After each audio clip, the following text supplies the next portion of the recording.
മുമ്പേ ഞാൻ ഈ 15 മിനിറ്റ് കൊണ്ട് അദ്ദേഹത്തിന്റെ ചർച്ച ഞാൻ കേട്ടുകൊണ്ടിരിക്കുകയായിരുന്നു. ഈ 15 മിനിറ്റ് നേരവും ചർച്ച വീക്ഷിച്ച ഒരാളെന്ന നിലയിൽ ഞാൻ നിങ്ങളോട് പറഞ്ഞു തരാം. CPM-നെ തോൽപ്പിക്കാൻ എളുപ്പമാണ്, പക്ഷെ അവരോട് നിങ്ങൾ തോറ്റുപോയി കേട്ടോ എന്ന് ബോധ്യപ്പെടുത്താൻ വലിയ പാടാണ്. ഈ അനൂപും ഞാനും ഈ ചർച്ചയിരിക്കുന്ന സകല ആളുകളും ഈ കണ്ട മാധ്യമങ്ങളും ജനങ്ങളുമെല്ലാം നിങ്ങൾ തോറ്റേ, നിങ്ങളെ തോൽപ്പിച്ചേ എന്ന് പറഞ്ഞാലും ഇവർ അംഗീകരിക്കൂല. അവർ 2015-ലെയും 2025 കൊല്ലം മുമ്പുള്ള ശതമാനത്തിന്റെ കണക്ക് കൊടുത്തോണ്ട് വരും. ഇവർക്കൊക്കെ എത്ര ഉളുപ്പുണ്ടെന്നാണ് ഞാൻ ആലോചിക്കുന്നത്. ഒരു കാര്യം നിങ്ങൾ മനസ്സിലാക്കി നോക്ക്. കേരളത്തിന്റെ ചരിത്രത്തിൽ 2010 ആണല്ലോ ഞങ്ങളുമായിട്ട് അവർ താരതമ്യം ചെയ്യുന്നത്. 2010-ലെ UDF-ന്റെ സ്ഥിതി എന്താണെന്നറിയോ? നോക്കൂ, ഞങ്ങളിൽ നിന്ന് കേരള കോൺഗ്രസ് പോകുന്നു, ഞങ്ങളിൽ നിന്ന് ജനതാദൾ പോകുന്നു, ഞങ്ങളിൽ നിന്ന് ബാലകൃഷ്ണപിള്ളയുടെ ഗ്രൂപ്പ് പോകുന്നു, ഞങ്ങളിൽ നിന്ന് പിന്നെ JSS പോകുന്നു, ഞങ്ങളിൽ നിന്ന് CMP പോകുന്നു. ഇതെല്ലാം കൂടി ഉണ്ടായിരുന്ന UDF ആണ് 2010-ൽ. എന്നാൽ ഞങ്ങൾക്കിപ്പോ അങ്ങനെ ഇവരാരും ഇല്ലാതിരുന്നിട്ടും ഞങ്ങൾ കണ്ണഞ്ചിപ്പിക്കുന്ന ജയം ഉണ്ടാക്കിയെടുത്തിട്ടുണ്ടെങ്കിൽ ബഹുമാനായ ശ്രീ പ്രകാശൻ, നിങ്ങൾ അപകടത്തിലാണ്. നിങ്ങളെ RSS-ഉം BJP-യും വിഴുങ്ങിക്കൊണ്ടിരിക്കുകയാണ്. നിങ്ങൾ പഠിച്ചില്ലെങ്കിൽ നിങ്ങൾക്ക് ബംഗാളിനേക്കാൾ പാലും വെള്ളത്തിൽ പണി കിട്ടും. നിങ്ങൾ പഠിച്ചോ. രണ്ടാമത്തെ കാര്യം, നിങ്ങൾ നോക്കൂ, ഇന്ന് ഒരു മുൻ MLA ശ്രീ KCR അദ്ദേഹം പറയുന്നൊരു വാചകം ഞാൻ ഇന്ന് ഫേസ്ബുക്കിൽ കണ്ടു. നേതാവിനെ സുഖിപ്പിക്കലാണ്, വളരെ ശ്രദ്ധിച്ചു കേട്ടോളൂ, നേതാവിനെ സുഖിപ്പിക്കലാണ് ഇപ്പോൾ പാർട്ടിയുടെ ശൈലി. CPM-ന് ഒരു മുൻ MLA-യുടെ സ്റ്റേറ്റ്മെന്റ് ആണ് ഞാൻ കണ്ടത്. ഒരു കാര്യം നിങ്ങൾ എഴുതി വെച്ചോളൂ, ഇദ്ദേഹമൊക്കെ എത്ര ന്യായീകരിച്ചാലും. ഇന്ന് ബഹുമാനായ CPM-ന്റെ സംസ്ഥാന സെക്രട്ടറിയുടെ പത്രസമ്മേളനം ഒരു അല്പനേരം കേട്ടു. അദ്ദേഹം പറയുകയാണ്, ഒരു ഭരണവിരുദ്ധ വികാരമില്ല, അങ്ങനെ തന്നെ വിശ്വസിച്ചോളൂ. ശബരിമല കൊള്ള തിരിച്ചടിയായിട്ടില്ല, നിങ്ങൾ ദൈവത്തെ ഓർത്ത് അങ്ങനെ തന്നെ വിചാരിച്ചോളൂ. വോട്ട് നഷ്ടപ്പെട്ടത് തെറ്റിദ്ധാരണ കൊണ്ടാണ്. ഞങ്ങൾ പത്മകുമാറിനെതിരെ നടപടി ആലോചിക്കുന്നില്ല. നിങ്ങൾ ഒരാൾക്കെതിരെയും ഒന്നും ചെയ്യരുത്, ഇങ്ങനെ തന്നെ തുടരണം, ഇങ്ങനെയേ തുടരാവൂ എന്നാണ് ജനങ്ങൾ നിങ്ങൾ ആഗ്രഹിക്കുന്നത്. എങ്കിൽ മാത്രമേ നിങ്ങൾ ഇവിടത്തോടുകൂടി അവസാനിക്കുകയുള്ളൂ എന്ന് ജനം പറയുകയാണ്. ഇനി ഒരു കാര്യം നിങ്ങളത് പറഞ്ഞുതരാം, എന്തുകൊണ്ടാണ് ഇവർ തോറ്റത്. ഒന്ന്, നിങ്ങൾ വിചാരിക്കുന്നുണ്ടോ ഇലക്ഷന്റെ തലയ്ക്കും തലേ ദിവസം 5 കൊല്ലക്കാലം ഭരണം നടത്തിയിട്ട് ഒരു പൊന്ന് ഷെഫീറ അടങ്ങ്, പൊടിക്കടങ്ങ്, കൊല്ലണ്ട നടേശ, കൊല്ലണ്ട, അത്രേ ഷെഫീറ പറയാനുള്ളൂ. ഇവർ ഇങ്ങനെ തന്നെ തുടരട്ടെ. സഖാക്കള് ഇന്നലെ ഗോവിന്ദൻ പറഞ്ഞതുപോലെ ഞങ്ങൾക്ക് തിരിച്ചടി ഉണ്ടായിട്ടില്ല, ഞങ്ങൾക്ക് ഭരണവിരുദ്ധ വികാരം കേരളത്തിലില്ല, ഞങ്ങളുടെ വോട്ടുകൾ നഷ്ടപ്പെട്ടിട്ടില്ല, ഞങ്ങൾ തോറ്റിട്ടില്ല, എല്ലാം ശരി. നമ്മൾ അങ്ങോട്ട് അംഗീകരിച്ചു കൊടുക്കാന്നേ. നമുക്ക് എന്താ അത് അംഗീകരിച്ചു കൊടുത്താൽ എന്താ നഷ്ടപ്പെടാനുള്ളത്? ഇവിടെ കേരളത്തിന്റെ പൊതുസമൂഹം വിജയിപ്പിച്ച് ഭരണത്തിലേറ്റി ഭരണ സ്ഥാപനങ്ങളിൽ ഭരണഘടനാപരമായി അധികാരത്തിലേറിയിരിക്കുന്നത് UDF. മലപ്പുറം ജില്ലയിൽ നിങ്ങളൊന്ന് പോയി ആലോചിച്ച് നോക്ക്, എവിടെയും പ്രതിപക്ഷമേ ഇല്ല, പ്രതിപക്ഷമേ ഇല്ല, വട്ടപൂജ്യമാണ്. ഇനി സഖാക്കൾ പറയാ അല്ല ഞങ്ങളാണ് ഭരണത്തിൽ എന്ന് പറഞ്ഞാൽ നമ്മൾ അങ്ങനെ അംഗീകരിച്ചു കൊടുക്കുക. അവർ ഭരണത്തിലുണ്ട് എന്ന് അവർ പറഞ്ഞോട്ടെ, എന്താ കുഴപ്പം? യഥാർത്ഥത്തിൽ ഭരണം അവരുടെ കയ്യിലാണോ? അല്ലല്ലോ. തദ്ദേശ ഭരണ സ്ഥാപനങ്ങൾ, മുനിസിപ്പാലിറ്റികൾ, കോർപ്പറേഷനുകൾ, ജില്ലാ പഞ്ചായത്തുകൾ, ബ്ലോക്ക് പഞ്ചായത്തുകൾ ഒക്കെ UDF അല്ല ഭരിക്കുന്നത്. ഗോവിന്ദൻ വന്നിട്ട് കണക്ക് പറഞ്ഞിട്ട് കണക്ക് നിരത്തി കവടി നിരത്തിയിട്ട് ഗോവിന്ദൻ പറയാ ഇല്ല ഞങ്ങൾക്ക് ഒരു കുഴപ്പമൊന്നും സംഭവിച്ചിട്ടില്ല, ഞങ്ങൾ പരാജയപ്പെട്ടില്ല. ആയിക്കോട്ടെ, നിങ്ങൾ അങ്ങനെ തന്നെ വിശ്വസിക്കണം. അടിമകള് അങ്ങനെ തന്നെ വിശ്വസിക്കണം.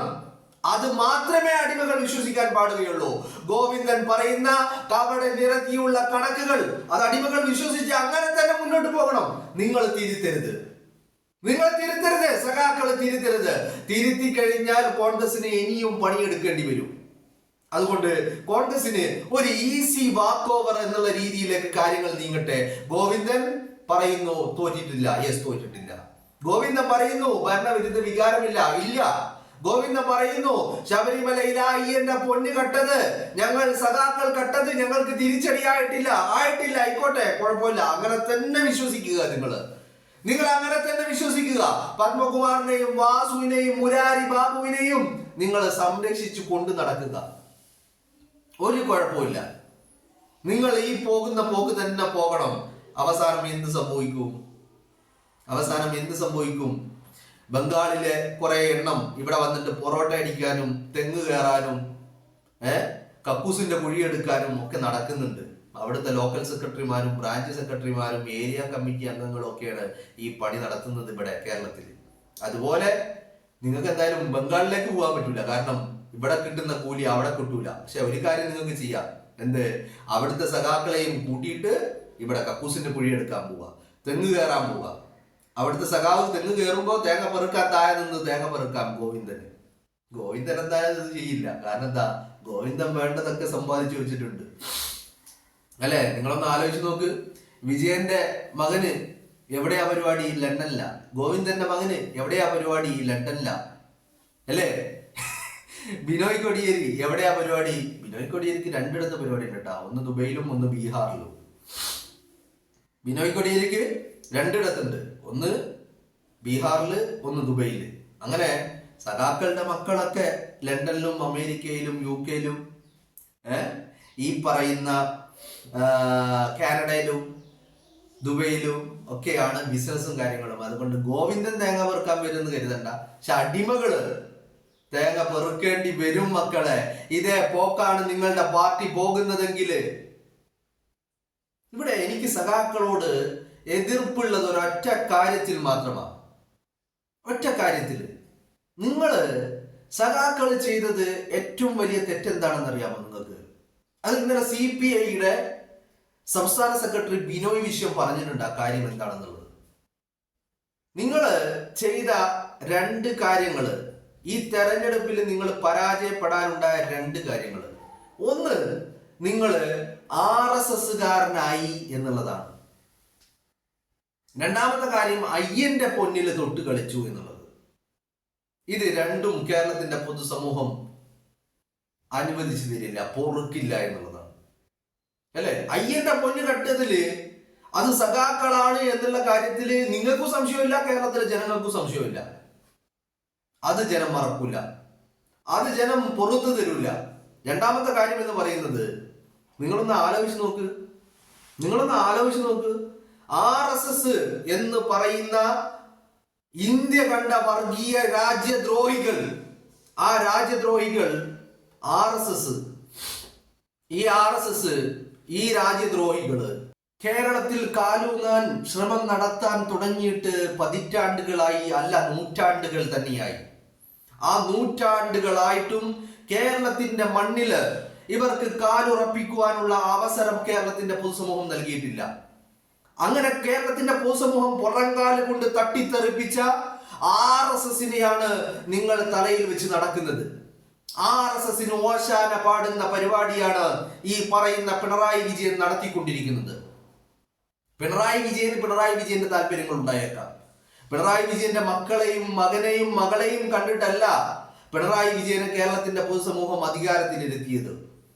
പിണറായി വിജയന്റെ പാർട്ടിയെയും അവരുടെ ആദർശത്തെയും അവരുടെ ആശയത്തെയും കണ്ടിട്ടാണ് കേരളത്തിന്റെ പൊതുസമൂഹം പിണറായി വിജയനെ അധികാരത്തിലിരുത്തിയത്.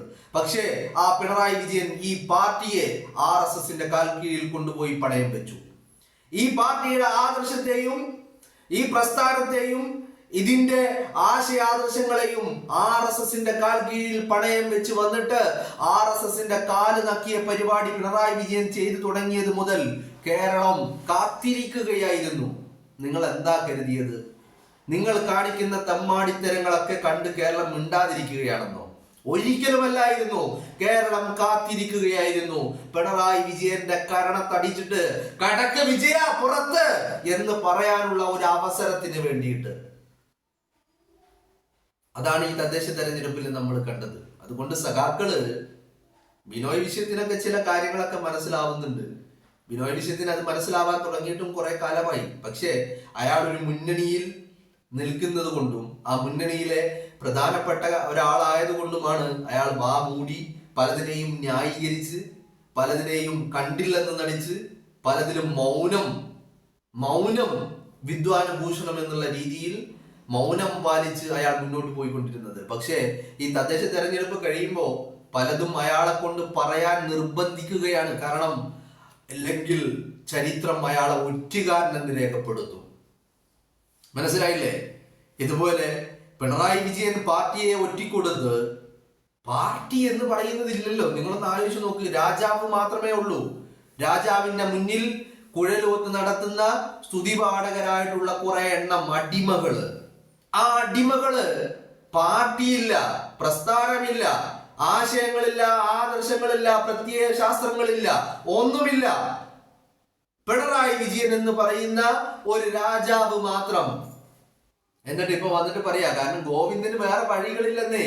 ഗോവിന്ദൻ അടിമകളുടെ നേതാവാ. ആ അടിമകളുടെ നേതാവ് പറഞ്ഞു കഴിഞ്ഞാൽ ഭരണവിരുദ്ധ വികാരം ഉണ്ടായി എന്ന് പറഞ്ഞു കഴിഞ്ഞാൽ രാജാവ് കോപിക്കും. തോൽവി സമ്മതിച്ചാൽ രാജാവ് കോപിക്കും. വോട്ടുകൾ നഷ്ടപ്പെട്ടു എന്ന് പറഞ്ഞു കഴിഞ്ഞാൽ രാജാവ് കോപിക്കും. രാജകോപം തലയിൽ വീഴും. അതുകൊണ്ട് അടിമക്ക് വേറെ വഴികളില്ല. അടിമക്ക് വീണ്ടും ഈ അടിമകളെ മുന്നിൽ പിടിച്ചു നിൽക്കാൻ നമ്മൾ തോറ്റിട്ടില്ല. ആയിക്കോട്ടെ, നിങ്ങൾ തോറ്റിട്ടില്ല. നിങ്ങൾ അങ്ങനെ വിശ്വസിക്കണമെന്നേ. നിങ്ങൾ അങ്ങനെ വിശ്വസിക്കണം. അവസാനം നിങ്ങളുടെ അസ്ഥിവാരം കേരളത്തിന്റെ പൊതുസമൂഹം തോണ്ടിയെടുക്കുമെന്നുള്ള കാര്യത്തിൽ ഒരു തർക്കവും നിങ്ങൾക്ക് വേണ്ട. ഇപ്പൊ ഇന്നലെ ഗോവിന്ദൻ പറയുന്ന മറ്റൊരു കാര്യമുണ്ട്. എന്താണ് UDFുമായിട്ട് പാലക്കാട്ടും തിരുവനന്തപുരത്തും സംഘ് പരിവാർ അധികാരത്തിൽ വരാതിരിക്കാൻ UDFുമായിട്ട് സഖ്യമില്ല, ഞങ്ങൾ കുതിരക്കച്ചവടത്തിനില്ല എന്ന് ആര് പറയുന്നു? ഗോവിന്ദൻ പറയുന്നു. ഇതേ ഗോവിന്ദൻ കോൺഗ്രസിന്റെ കൂടെ CPMഉം കോൺഗ്രസും ഒരുമിച്ച് നിന്നുകൊണ്ടാണ് ഈ പൊന്മുണ്ടത്ത് ലീഗിനെതിരെ മത്സരിച്ച് ലീഗിനെ തോൽപ്പിച്ചത്, പരാജയപ്പെടുത്തിയത് പൊന്മുണ്ടത്ത് കോൺഗ്രസും CPMഉം ഒരുമിച്ചാണ്. പക്ഷെ സംഘ് പരിവാറിനെതിരെ സഖ്യം ഉണ്ടാക്കണമെന്ന് പറഞ്ഞാൽ ഇല്ല. കാരണം എന്താ? തിരുവനന്തപുരം നഗരസഭ സംഘ് പരിവാറിന് കൊടുത്തത് ആരാ? സംഘ് പരിവാറിനെ അധികാരത്തിൽ എത്തിച്ചത് ആരാണ്? CPMകാരാണ്, സഖാക്കളാണ്, ഇവരുടെ അന്തർധാരകളാണ്, പൊളിറ്റിക്കൽ നെക്സസ് ആണ്, അൺഹോളി പൊളിറ്റിക്കൽ നെക്സസ് എന്ന് പറഞ്ഞാൽ അവിശുദ്ധ ബാന്ധവം. CPMഉം RSSഉം തമ്മിലുള്ള അവിശുദ്ധ കൂട്ടുകെട്ട്. ആ കൂട്ടുകെട്ടാണ് തിരുവനന്തപുരം നഗരസഭയിൽ അവരെ കേവല ഭൂരിപക്ഷത്തിലേക്ക് എത്തിച്ചത് എന്നുള്ളതാണ്. അപ്പോ അവിടെ ഒരു ഡീലുണ്ട്. എന്താ ഡീല്? തദ്ദേശ തെരഞ്ഞെടുപ്പില് തിരുവനന്തപുരം കോർപ്പറേഷൻ അത് നിങ്ങൾക്ക് ഞങ്ങൾ തരാം. തിരിച്ചെന്ത് വേണം? 2026 നിയമസഭാ തെരഞ്ഞെടുപ്പ് വരുമ്പോ ഞങ്ങൾക്ക് തരണം നിങ്ങളുടെ വോട്ടുകൾ എന്നാണ് ഡീല്. എന്ന് പറഞ്ഞാൽ തദ്ദേശ തെരഞ്ഞെടുപ്പിൽ CPMന്റെ വോട്ട് RSSന്, നിയമസഭാ തെരഞ്ഞെടുപ്പ് വരുമ്പോ RSSന്റെ വോട്ട് ഇങ്ങോട്ട്. എന്നാലേ PM ശ്രീ പോലുള്ള കാര്യങ്ങൾ ഇവിടെ നടപ്പിലാക്കുകയുള്ളൂ. RSSന്റെ അജണ്ട നടപ്പിലാക്കണമെങ്കിൽ എന്തായാലും ഈ പറയുന്ന RSSന് കേരളത്തിൽ അധികാരത്തിൽ വരാൻ കഴിയില്ല എന്നുള്ള കാര്യത്തിൽ അവർക്ക് ഒരു തർക്കവുമില്ല. അവർക്കതിൽ പൂർണ്ണ വിശ്വാസമാണ്. എന്തായാലും RSSന് അധികാരത്തിൽ വരാൻ കഴിയില്ല, BJPക്ക് അധികാരത്തിൽ വരാൻ കഴിയില്ല, സംഘ് പരിവാറിന് അധികാരത്തിൽ വരാൻ കഴിയില്ല. പിന്നെ ആർക്ക് കഴിയും? CPMന് കഴിയും. CPMന് കഴിഞ്ഞാൽ RSS അധികാരത്തിൽ വന്നതുപോലെ തന്നെ അജണ്ടകൾ ഓരോന്നായി CPM നടപ്പിലാക്കും. ആ ബോധ്യം RSSനുണ്ട്, പിണറായി വിജയനുണ്ട്, സഖാക്കൾക്കുണ്ട്. അതുകൊണ്ട് സഖാക്കൾ ഇനിയും പറയുക, നിങ്ങൾ തോറ്റിട്ടില്ല, ശരി. നിങ്ങളുടെ വോട്ടുകൾ എവിടെയും പോയിട്ടില്ല, ശരി. ഒന്നും സംഭവിച്ചിട്ടില്ല. ഈ കേരളത്തിൽ വിജയിച്ച് കയറിയത് നിങ്ങളാണ്. അങ്ങനെ തന്നെ നിങ്ങൾ വിശ്വസിക്കണം.